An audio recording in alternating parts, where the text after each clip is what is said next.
Hello बच्चों, कैसे हैं आप सब। आई होप कि सब आप लोग अच्छे होंगे, बढ़िया होंगे, बिल्कुल मस्त होंगे। और तो ऑन डिमांड ये आज टॉपिक मैं आप लोगों के लिए लेकर आया हूँ, लॉगरिथम। आज इसके कुछ बेसिक्स के बारे में बात करेंगे। लॉगरिथम का बेसिक क्या होता है उसके बारे में आज डिस्कस करेंगे। कुछ क्वेश्चन देखेंगे, उसके लॉज देख लेंगे, ठीक है। उस लॉस के बेसिस पे कुछ क्वेश्चन देख लेंगे, फिर उसके आगे आगे धीरे धीरे बढ़ेंगे, ठीक है। तो एंजॉय करिएगा मेरे साथ, वीडियो में आगे बने रहिए, ठीक है। चलिए स्टार्ट करते हैं हम लोग टॉपिक, और इसको धीरे धीरे समझते हैं कि लॉगरिथम बेसिकली होता क्या है, ठीक है। चलिए देख लेते हैं। सबसे पहले लॉगरिथम स्टार्ट करने से पहले आप लोग ये समझ लीजिए कि एक्सपोनेंट आप लोगों ने पढ़ रखा होगा, साइड एंड इंडिसेस, ठीक है। वो बहुत इंपॉर्टेंट है इसके लिए। अगर आपने वो पढ़ रखा है तो आप ये जानते हैं कि कुछ इस तरीके का एक्सपोनेंशियल पार्ट होता है, इस तरीके से। फॉर एग्जांपल अगर ये ऐसे लिखा हो 2 की पावर 3 इक्वल्स टू b, ठीक है, सॉरी फॉर एग्जांपल 8, ठीक है। कितना होता है 2 की पावर 3, 2 to 4, 4 to 8, है ना। ये होता है। इसको हम किस तरीके से ले सकते हैं, इसे हम क्या बोलते हैं, a to the power x। Means a जो होता है वो क्या होता है, बेस।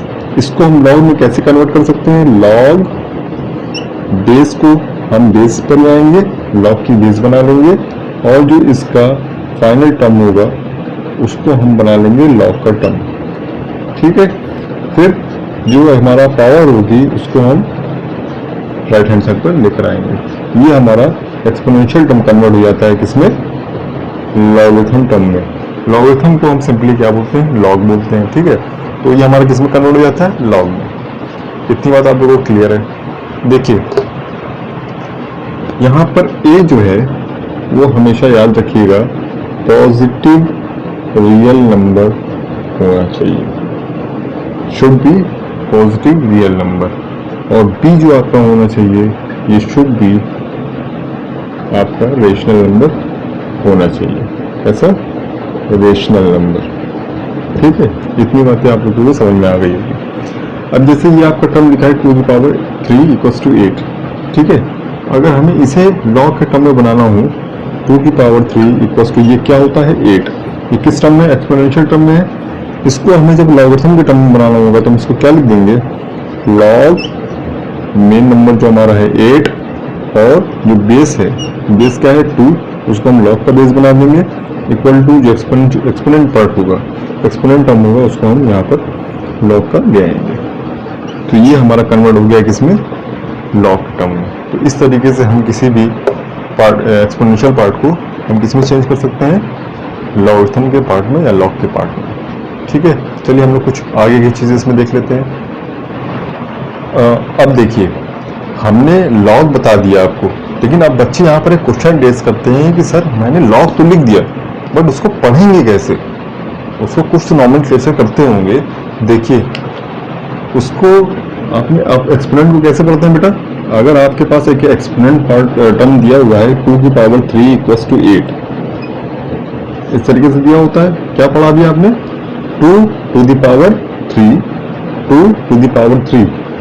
इसी तरीके से जब आप इसको लॉग में चेंज करते हैं, लॉग मेन टर्म आपका कहाँ जाता है, मेन नंबर 8 लॉग के साथ, और जो बेस होता है वो लॉग का बेस बन जाता है, इक्वल्स टू जो एक्सपोनेंट होता है राइट हैंड साइड पर, ठीक है। तो आप इसको कैसे पढ़ते हैं, लॉग के साथ क्या है मेन नंबर 8, ठीक है, और बेस क्या है 2, तो आप इसको ऐसे पढ़ेंगे लॉग 8 लॉग ऑफ 8, ऐसे पढ़िए log of 8 with the base 2, कैसे, log 8 with the base 2, log 8 with the base 2, ठीक है। समझ में आ गई आप लोगों को बात, कैसे पढ़ते हैं, जैसे हम लोग एक्सपोनेंट में पढ़ते हैं 2 to the power 3, उसी तरीके से लॉगरिथम में क्या पढ़ते हैं, लॉग 8 विद द बेस 2, जो भी लिखा होगा उसको इस तरीके से पढ़ते हैं। जो बेस पर होगा विद द बेस 2, 4, 5, 10 जो भी होगा, और जो मेन नंबर होगा उसको हम क्या पढ़ेंगे, लॉग ऑफ नंबर। ठीक है, आई होप कि आप लोगों को ये समझ में आ गया होगा, ये डाउट आपका क्लियर हो गया होगा। हम लोग अब जल्दी से कुछ आगे की चीज़ें इसमें देख लेते हैं, फिर हम लोग धीरे धीरे क्वेश्चंस की तरफ आएंगे। इतनी बातें हम लोगों ने जान ली है, तो अब कुछ और चीज़ें देख लेते हैं। जैसे कि हमारे पास एक्सपोनेंट टर्म होता है 2 to the power 1 equals to, अगर किसी की पावर 1 होती है एक्सपोनेंट में, तो हम उसको क्या लिखते हैं, सेम नंबर जो बेस होता है वही हमारा आ जाता है। ठीक है, तो हम इसको क्या लिख सकते हैं, जब इसको हम लॉगरिथम में लिखेंगे तो हम इसको कैसे लिखेंगे, लॉग जो बेस होगी वो बेस पर आ जाएगा और मेन नंबर हमारा इधर आ जाता है। ठीक है, इक्वल्स टू जो एक्सपोनेंट होगा वो हमारा राइट हैंड साइड पे आ जाएगा। इट मीन्स इसमें आप लोगों ने क्या नोटिस किया, जब हमारा एक्सपोनेंट में 2 कोई भी नंबर होगा, कोई भी नंबर, ठीक है, कोई भी नंबर होगा, उसकी पावर अगर 1 होगी तो वो नंबर सेम आ जाता है। जैसे यहाँ पर 2 है, 2 की पावर 1 है, यहाँ पर 2 आ गया। एक्सपोनेंट में ये होता है, जब हम उसको लॉग में चेंज करेंगे तो लॉग जो नंबर आता है वो, और बेस लॉग पे जो चली गई, means log of 2 with the base 2। जो एक्सपोनेंट आया वो हमारा क्या था, 1, राइट हैंड साइड में जो लिखा। इट मीन्स आप लोग गौर कीजिए, जो हमारा लॉग है, लॉग का टर्म 2 और बेस दोनों सेम है। ऐसी कंडीशन में हमेशा जो वैल्यू आएगी वो क्या आएगी, 1। ठीक है, ये स्पेशल केस मान लीजिए कि इसको हम जनरल फॉर्म में लिख दें कि अगर कोई हमारे पास लॉग है, ठीक है, कोई लॉग हमारे पास फॉर एग्जांपल b है, ठीक है, with the base b, okay, means base और नंबर सेम होगा तो हमेशा उसकी वैल्यू कितनी आएगी, 1। ये आप लोग इस पॉइंट को नोट कर लीजिएगा। ठीक है, ये एक स्पेशल केस है।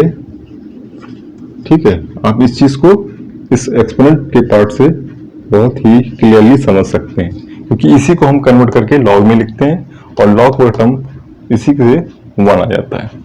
ठीक है, क्योंकि किसी भी नंबर का जब एक्सपोनेंट का पार्ट 1 होता है तो वो सेम नंबर आ जाता है। इसीलिए हमारा याद रखिए, जब बेस सेम होगी, ठीक है, बेस और नंबर सेम होगा तो हमेशा उसका जो वैल्यू आएगी वो 1 आएगी।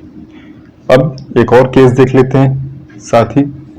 देखिए, नंबर ए हो गया, बी फॉर एग्जांपल, अगर आपके पास कोई एक्सपोनेंशियल टर्म है जिसका एक्सपोनेंट क्या है, 0, क्या है, 0 है, तो वो हमेशा क्या आता है, 1।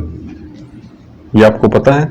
ठीक है, किसी भी एक्सपोनेंट टर्म में जब किसी की एक्सपोनेंट 0 होता है तो उसकी वैल्यू क्या आती है, 1। कोई भी नंबर हो, उसका जब पावर या एक्सपोनेंट 0 होता है तो उसका जो वैल्यू आती है वो क्या आती है, 1। चलिए हम इसको लॉग में चेंज करके देखते हैं। इसको जब हम लॉग पे चेंज करेंगे, लॉग में चेंज करेंगे तो जो बेस है वो किधर आ जाएगा, लॉग के बेस में, और नंबर हमारा कहाँ आ जाएगा, लॉग के साथ। ठीक है, और जो एक्सपोनेंट है वो किधर चला जाएगा, राइट हैंड साइड में। तो इससे आपको क्या कंक्लूजन मिला, जब इसको आपने लॉग में चेंज किया तो आपको इससे कंक्लूजन ये मिला, देखिए बेटा, इसको हम जनरल फॉर्म में जब लिखें तो log 1 base a, log of 1 to the base with the base a, ये कभी जब भी होगा ऐसा उसकी वैल्यू क्या आएगी, 0। इट मीन्स log 1 अगर है, बेस कुछ भी हो, ठीक है, बेस कुछ भी हो सकती है, 5, 10, 15, 2, 3, कुछ भी, अगर log 1 है तो वो हमेशा कितना होगा, 0।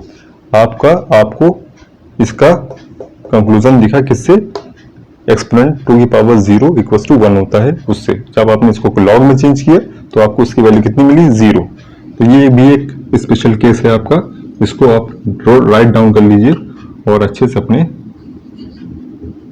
कॉन्सेप्ट को बना लीजिए। ठीक है, इसको एक स्पेशल केस डालकर लिख लीजिए अपनी कॉपी में, ठीक, अपने नोट्स में इस तरीके से उतार लीजिए। ये बहुत इंपॉर्टेंट टर्म है, आपके प्रॉब्लम्स में ये सब चीज़ें बहुत ही काम आने वाली हैं। ठीक है, तो ये सब बेसिक सी चीज़ें हैं लॉग की, इनको आप रेगुलरिटी में लाते रहिए। ठीक है, तो ये सब चीज़ें बहुत काम आएंगी। चलिए और भी कुछ चीज़ें हैं इसमें, वो हम देख लेते हैं। वो जिसके लॉज हैं, है ना, उन लॉज को भी हम देख लेते हैं। हम लोग अब लॉगरिथम में कुछ उसके लॉज जो होते हैं उसको देख लेते हैं। देखिए लॉज क्या क्या होते हैं। लॉज ऑफ लॉगरिथम, ठीक है, कुछ लॉज इसके हम लोग देख लेते हैं। चलिए, पहला लॉ क्या है बेटा? पहला लॉ है कि कुछ अगर लॉग इस तरीके से लिखकर आता है आपके पास, log a log m N, means M और एन मल्टीप्लाई में है और बेस ए है, log of M n with the base a. तो इसको हम कैसे लिख सकते हैं? अगर ये दोनों नंबर हमारे मल्टीप्लाई में है एम एंड एन, तो हम इसको इस तरीके से लिख सकते हैं, log m to the base a plus log n to the base a. ठीक है, ये पहला आपका लॉ है। ठीक है, अगर आपका कोई लॉग का टर्म मल्टीप्लिकेशन में है तो उसको हम इस तरीके से ब्रेक कर सकते हैं। ये आपका लॉग का लॉ है।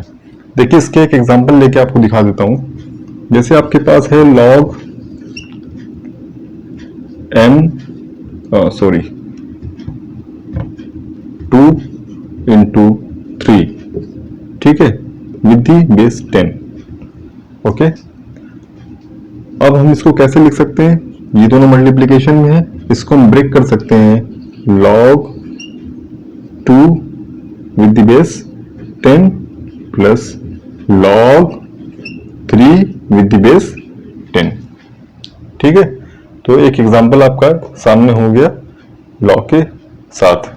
ठीक है, अब दूसरा लॉ है, क्या है हम लोग ये देख लेते हैं। ठीक है, दूसरा लॉ ये कहता है कि log M N, log of M N means M और एन क्या है? डिवीजन में। ठीक है, एम एन और एन डिवीजन में है विद द बेस ए। तो हम इसको कैसे लिख सकते हैं? ठीक है, दूसरा लॉ बताता है कि इसको हम कैसे लिख सकते हैं, log m to the base a. ठीक है, न्यूमरेटर को लिख लेंगे, फिर उसके बाद माइनस log डिनोमिनेटर में क्या है? n, अब उसको हम लिख लेंगे। ठीक है, log of n with the base a। ठीक है, मींस अगर आपका log का टर्म डिवीजन में है तो उसको हम किसमें ब्रेक करके log m to the base n minus log n to the base a, इस तरीके से लिख सकते हैं। ठीक है, अब इसका एक एग्जांपल भी हम लोग साथ ही साथ देख लेते हैं तो आपको क्लियर हो जाएगा अच्छे से। तो मान लीजिए आपके पास एक लॉग दिया हुआ है 9/5, लॉग 9/5 विद द बेस 10। ठीक है, इसको आप कैसे लिख सकते हैं? 9 आपका न्यूमरेटर में है तो उसको आप पहले लिख लीजिए, log 9 विद द बेस 10। ठीक है, फिर माइनस, ओके, फिर न्यूमरेटर का term log 5 with the base 10। इस तरीके से हम इसको चेंज कर सकते हैं। मल्टीप्लिकेशन में होगा या एडिशन, और अगर आपका डिवीजन में होगा तो यहाँ सब्ट्रैक्शन के टर्म में कन्वर्ट कर लेते हैं। ठीक है, इतनी बात आपको क्लियर हो गई होगी। अब हम लोग एक और चलिए दो तीन लॉज और इसके हैं उसको देख लेते हैं। ठीक है, लॉ क्या होता है? तीसरा लॉ हमारे पास है लॉग, तीसरा लॉ, ठीक है, चलिए तीसरा लॉ हमारे पास है log m to the power n की बेस a। ठीक है, अब इसको हम लोग कैसे लिख लेंगे? अब हमारे पास क्या है? पावर आ गई है। पावर में क्या करते हैं, इसको हम कैसे लिख लेते हैं? देखिए m की जो पावर है, m की पावर जो n है वो हमारे पास उछल के कहाँ आ जाता है, किधर आ जाता है, बाहर, ये यहाँ पे आ जाता है स्टार्टिंग में, ठीक है। फिर जो लॉग का बाकी टर्म होता है वो सेम वैसे ही आगे आ जाता है, means log of m to the base a, ठीक है।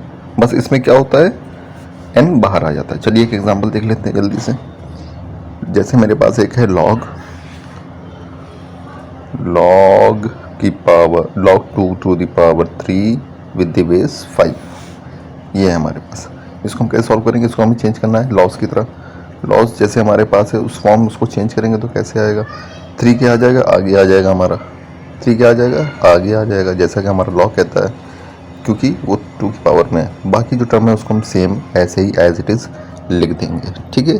log 2 विद द बेस 5, बहुत ईजी है ना, बहुत आसान है, एकदम सेम लॉस की तरह। जो हमारे लॉ था उसमें चेंज करना था, सेम वैसे हमने चेंज कर दिया। ये तो बेसिक लॉज जो है ये बहुत इंपॉर्टेंट है। देखिए सेम वैसे ही चेंज हो गया है, और इसको उल्टा भी वैसे ही हम चेंज कर सकते हैं, हम अपने रिक्वायरमेंट के हिसाब से, है ना। हमारे पास जो है उसको हम उल्टा भी रिवर्स भी चेंज कर सकते हैं, जो हमारे पास रिक्वायरमेंट होगी, ठीक है। चलिए अब एक और देख लेते हैं हम लोग, एंजॉय करते रहिए, है ना। पढ़ाई के साथ साथ एंजॉय बहुत ज़रूरी है, एंजॉय नहीं करेंगे तो क्या होगा, बुद्धि आपकी हिल जाएगी। चलिए अब नेक्स्ट लॉ की बात करते हैं हम लोग। नेक्स्ट लॉ क्या है, नेक्स्ट लॉ है जैसे लॉग, पिछले लॉ की तरह कुछ सेम, लॉग m की पावर n, ठीक है, और विथ बेस a, लेकिन यहाँ पर बेस की भी पावर आ जाएगी जो कि होगी b। मान लीजिए एक यहाँ पर क्या आ गया, बेस की भी एक पावर आ गई जो कि क्या है b, ठीक है। अब इसको कैसे लिखेंगे देख लीजिए, इसको लिखेंगे जैसे हम क्या लिखते हैं, m की पावर बाहर आ जाती है, जब से लॉग का जो वैल्यू होती है वो बाहर आ जाता है, n बाहर आ जाएगा। नॉर्मली जो हम लोगों ने पिछले लॉ में पढ़ा, n बाहर आ गया, फिर लॉग और m को वैसे ही लिख देंगे। अब बात आती है विद द बेस a, लेकिन यहाँ बेस के ऊपर भी पावर है, तो ये जो बेस का जो पावर होगा वो भी बाहर आ जाएगा, वो भी बाहर आ जाएगा, लेकिन कहाँ, डिनोमिनेटर में, n के डिनोमिनेटर में, ठीक है। तो यहाँ पर न्यूमरेटर बन जाएगा n, डिनोमिनेटर बन जाएगा b, ठीक है। जो n बाहर आएगा वो न्यूमरेटर में, जो b बेस की पावर बाहर आएगी वो डिनोमिनेटर में, क्लियर है। फिर उसके बाद बेस को वैसे ही लिख देंगे, बिल्कुल क्लियर है ना। ये थोड़ा सा इसको ध्यान दीजिएगा, इस तरीके की कोई भी प्रॉब्लम आती है इसको ऐसे लिखना है। लॉग, जैसे लॉग लिख दिया, लॉग की हमने लिख दिया log 4, उसकी बेस लगा दिया log 4 विद द बेस 8, ठीक है। ये एक हमारे पास मान लीजिए क्वेश्चन है, ठीक है। इसको हमें कैसे सॉल्व करना है इस लॉग के अकॉर्डिंग, देखिए log 4 को हम कैसे लिख सकते हैं, 2 का स्क्वायर, है ना, 2 का स्क्वायर बन जाएगा। इसी तरीके से जो बेस हमारा 8 है ये क्या बन सकता है, 2 का क्यूब, है ना। 8 क्या हो सकता है, 2 का क्यूब लिख सकते हैं इसको। ये देखिए अब ये फॉर्म जो हमारी बनी है ये सेम जैसे लॉ हमारा है ऊपर वाला थर्ड केस का, उसी के तरीके से है, ठीक है। अब यहाँ पर क्या है, दोनों में पावर आ गई है, दोनों केस में पावर है, तो इसको हम क्या करते हैं, सेम इसकी तरह चेंज करेंगे जैसे हमारा लॉ है। इसमें क्या था, जो n थी वो बाहर आ गया था, उसी तरीके से यहाँ 2 की पावर 2 है वो बाहर आ जाएगा न्यूमरेटर में, और जो बेस की पावर थी 3 वो हमारी कहाँ आ जाएगी, डिनोमिनेटर में, कहाँ आ जाएगी, डिनोमिनेटर में, ठीक है। अब आगे क्या बचेगा, log